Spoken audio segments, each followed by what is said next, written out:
Hello বন্ধুরা, আমার এই ভাইটির ফার্ম থেকে মুরগির ডেড বডিগুলোকে এক জায়গায় জমা করা হচ্ছিল। এদিকে দেখো, এই ভাইটি মুরগির ডেড বডিগুলো এক পিস করে খুবই মন দিয়ে গুনতি করছে। ফার্ম মালিক এদিকে মুরগিগুলোকে এনে দিচ্ছে।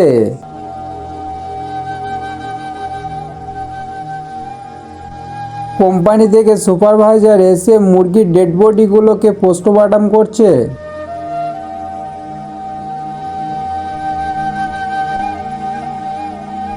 এবিপি আনন্দ সাংবাদিকের লোক যাচ্ছিল এদিকে। এ দৃশ্য দেখে হঠাৎই তারা রুখে যায়। ফার্ম মালিককে কেন মুরগিগুলো মারা যাচ্ছে এই সম্পর্কে কিছু প্রশ্ন করতে থাকে। ভাইরাসের রোগ এসেছে।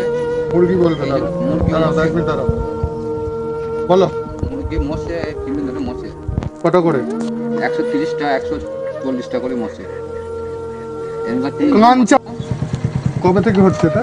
এইটা হচ্ছে আজ 4 দিন ধরে হচ্ছে।